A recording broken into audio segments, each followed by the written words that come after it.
नमस्कार साथियों, स्वागत है आपका आपके अपने YouTube चैनल अंजू भारती की पाठशाला में। मैं हूं अंजू भारती। आप पढ़ रहे हैं मुझसे हिंदी व्याकरण। तो आज की क्लास होने वाली है हिंदी व्याकरण में व्यंजनों के प्रकार। क्या होने वाला है? व्यंजनों के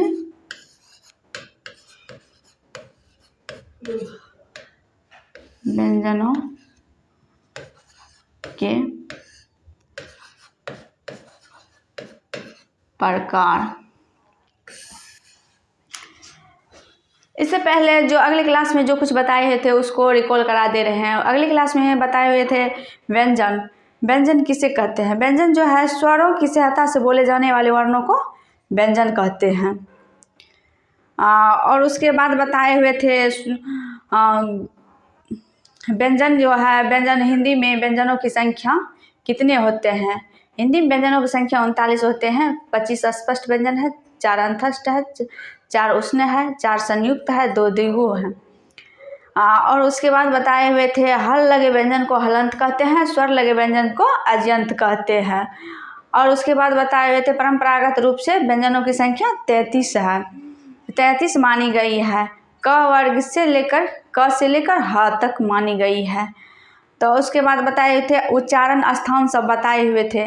तो क वर्ग का उच्चारण स्थान कहाँ से होता है? क का कंठ से उच्चारण स्थान होता है। च वर्ग का तालु से उच्चारण स्थान होता है। ट वर्ग का दंत से उच्चारण स्थान होता है। और ट वर्ग का मूर्धा से उच्चारण स्थान होता है। और त वर्ग को दंत से, प वर्ग को औष्ठ से। और अंतस्थ व्यंजन, स्पष्ट व्यंजन, अंतस्थ व्यंजन और उष्ण व्यंजन और संयुक्त व्यंजन, ये सभी बताए हुए थे। तो आज की क्लास में जो है व्यंजनों के प्रकार को पढ़ना है। व्यंजन कितने प्रकार के होते हैं? व्यंजन जो है व्यंजन 5 प्रकार के होते हैं। कौन कौन सब उसके प्रकार है? तो व्यंजन है, 1 नंबर में है स्पष्ट व्यंजन, अंतस्थ व्यंजन, उष्ण व्यंजन, संयुक्त व्यंजन और द्विगु व्यंजन। तो चलिए इसको पहले लिख लेते हैं। व्यंजन कितने प्रकार के होते हैं?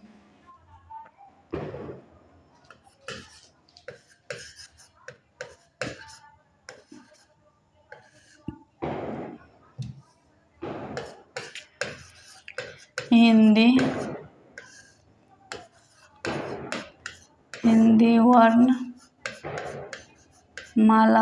वर्णमाला में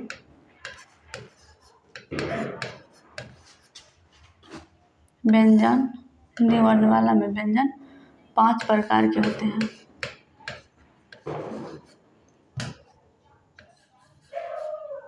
पाँच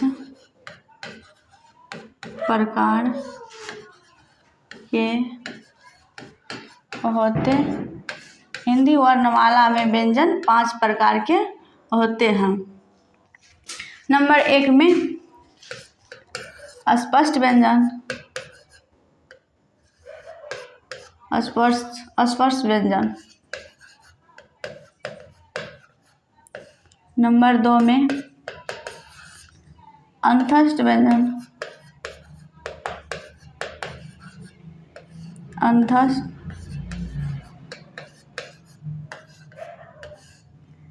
नंबर 3 में उष्ण व्यंजन,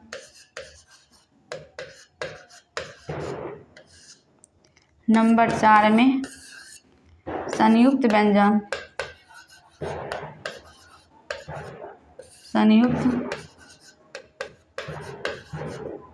व्यंजन, नंबर 5 में द्विगु व्यंजन, द्विगु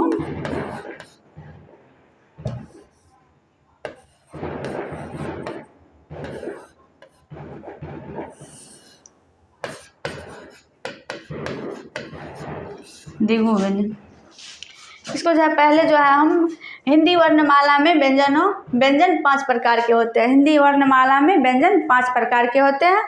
स्पष्ट व्यंजन, अंतस्थ व्यंजन, उष्ण व्यंजन, संयुक्त व्यंजन और द्विगु व्यंजन। पहले जो है पढ़ना है स्पष्ट व्यंजन को। क्या है? पहले पढ़ना स्पष्ट व्यंजन। स्पष्ट व्यंजन हम किसे कहते हैं? स्पष्ट व्यंजन जो है जिन व्यंजनों के उच्चारण में जिन व्यंजनों के उच्चारण में जी मुंह के किसी न किसी भाग को छू के निकलता है, उसी को हम स्पष्ट व्यंजन कहते हैं। तो नंबर 1 में लिखिए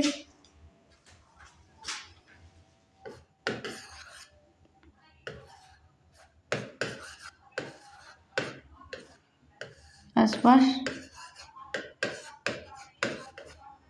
व्यंजन।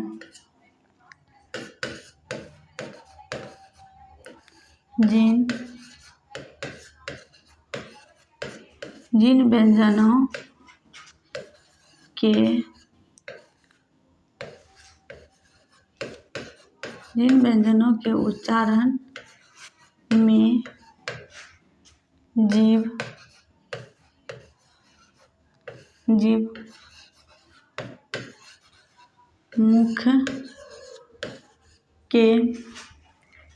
मुख के किसी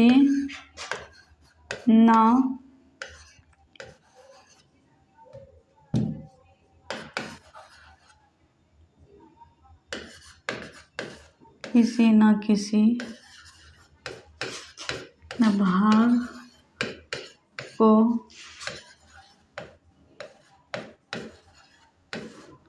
छूकर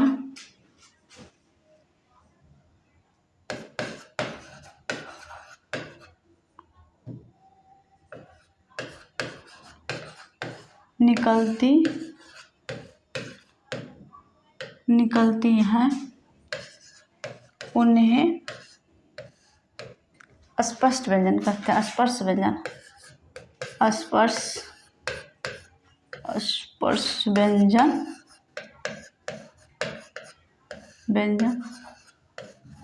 कहते हैं। इसकी संख्या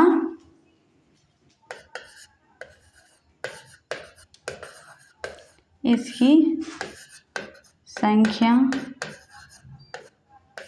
25 होते हैं।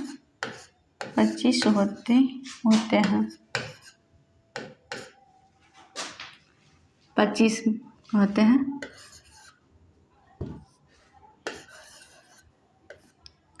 क ख ग घ अंग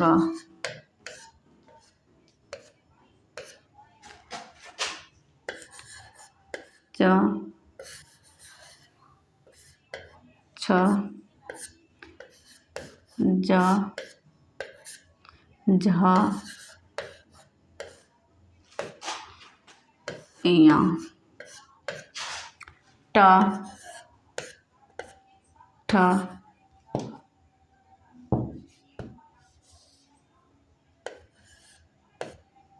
ट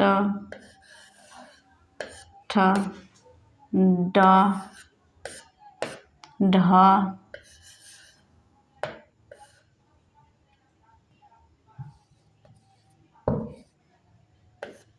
ट ठ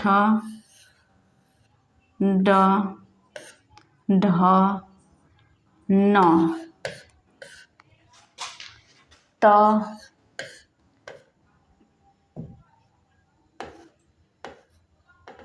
थ द ध न त थ द ध न प फ ब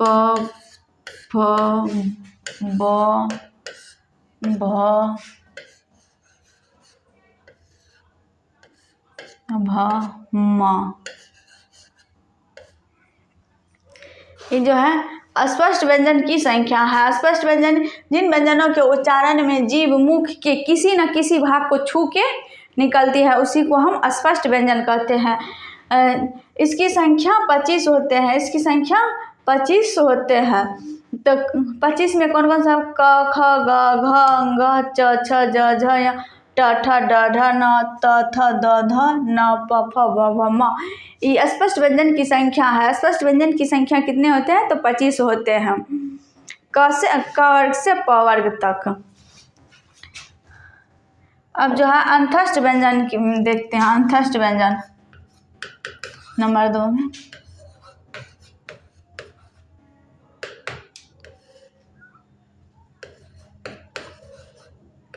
अंतस्थ व्यंजन।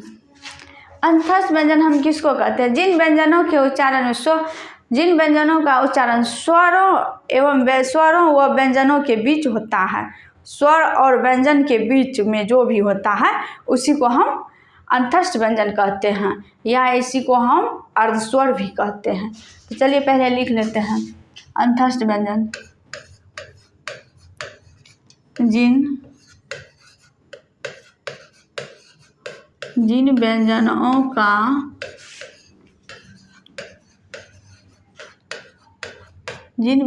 का उच्चारण स्वरों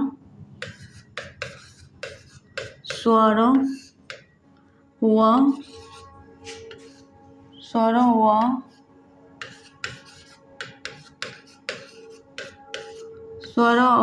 व्यंजनों के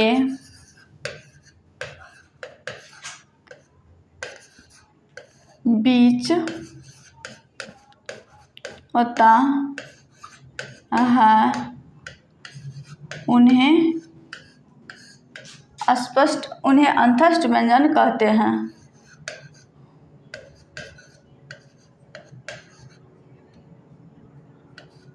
उन्हें अंतस्थ व्यंजन कहते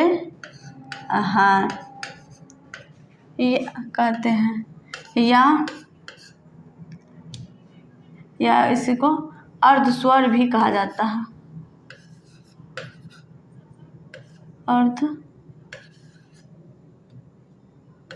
अर्धस्वर भी कहा जाता है।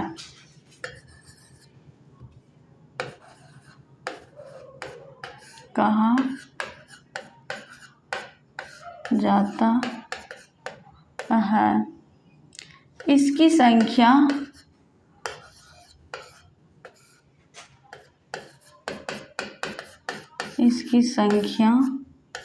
4 होते हैं। 4 होते हैं, इसकी संख्या 4 होते हैं।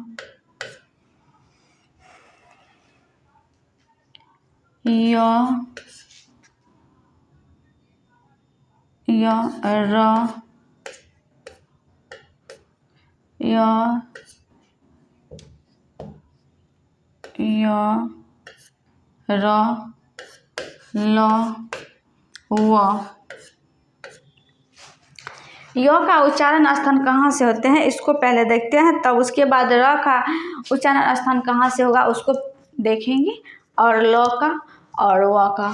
तो पहले देखते हैं य वर्ण उच्चारण स्थान।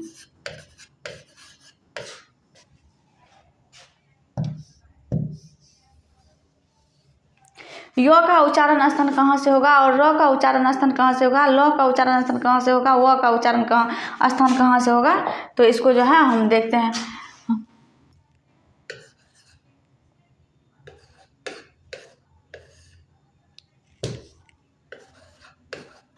वर्ण यहाँ पे लिख लीजिए उच्चारण स्थान।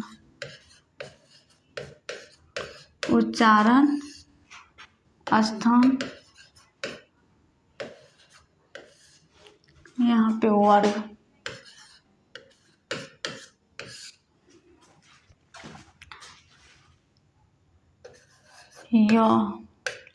य का उच्चारण स्थान तालु से होता है। य का उच्चारण स्थान तालु से होता है। उच्चारण स्थान में तालु से होता है। इसका वर्ग हो जाएगा तालव्य। कौन सा वर्ग हो जाएगा? तालव्य। अब देखते हैं र का उच्चारण स्थान कहाँ से होता है। र का उच्चारण स्थान कहाँ से होता है? र का उच्चारण स्थान जो है, र को जो है लुंठित वर्ण भी कहते हैं। ल को लुंठित वर्ण कहते हैं। ल को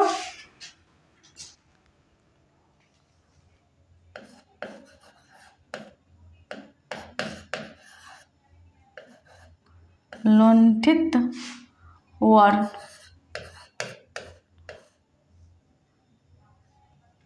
इसका उच्चारण स्थान जो है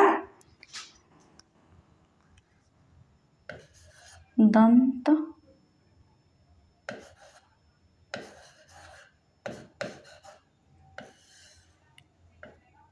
दंत दंत या मसूढ़ा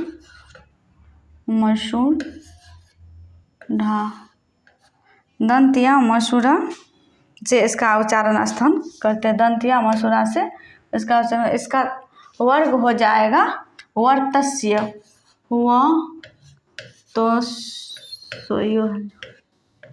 वर्तस्य, इसका वर्ग हो जाएगा वर्तस्य। ल जो है रो को लुंठित वर्ण भी कहते हैं। इसका ये जो है इसका उच्चारण दंत मूल से होता है, मसूढ़ा से होता है, यानी कि ऊपर वाली जो है दांत का उसी से होता है। उच्चारण करिएगा तो खुद ब खुद हो जाएगा। ल को ल वर्ण का उच्चारण, ल को पार्श्विक वर्ण भी कहते हैं।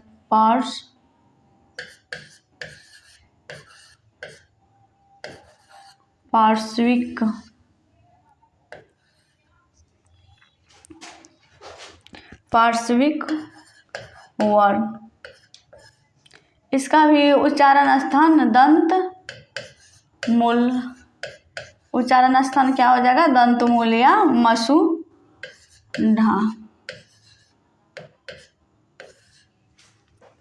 इसका वर्ग हो जाएगा वर्तस्य।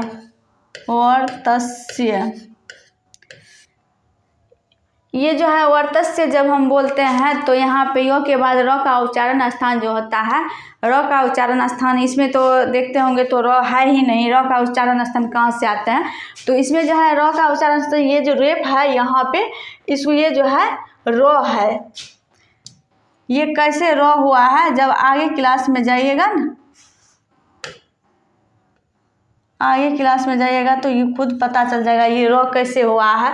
रेप वर्तस्य उसको बोलते हैं। अब वह का उच्चारण स्थान जो है, वह का उच्चारण स्थान हो जाएगा दंत ऊपर की दांत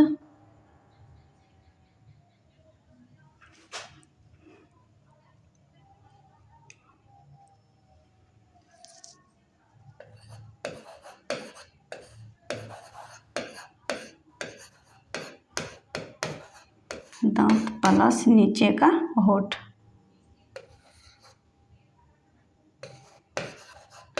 निचला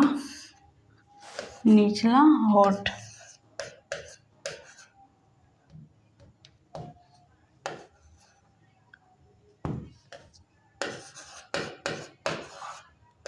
होठ, इसका उच्चारण स्थान हो जाएगा दंत ओष्ठ।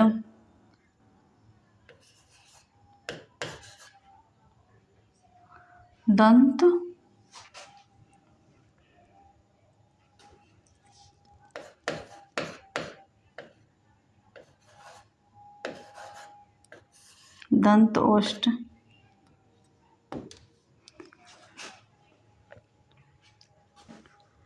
ये जो है र का उच्चारण लुंठित वर्ग क्यों हो गया? लुंठित हम किसको कहते हैं? लुंठित जब उच्चारण हम करते हैं तो जी जो है नीचे की तरह लुढ़कता है। जी अंदर की तरह लुढ़कता है, उसी को हम लुंठित वर्ण कहते हैं। इसका उच्चारण करने में जी अंदर की तरह लुढ़कता है, इसीलिए हम इसको लुंठित वर्ण कहते हैं। और ल को पार्श्विक वर्ण इसीलिए कहते हैं, ल को पार्श्विक वर्ण। जब इसका उच्चारण हम करते हैं ल का उच्चारण, तो जी के पास से जो हवा निकलती है, इसीलिए जो है इसको पार्श्विक वर्ण कहते हैं। इसका उच्चारण करने में जी के पास से हवा निकलती है। ल यदि उच्चारण बार बार करिएगा तो खुद अपने आप हो जाएगा। और य और व को अर्ध स्वर कहते हैं। य और ल को अर्ध स्वर कहते हैं।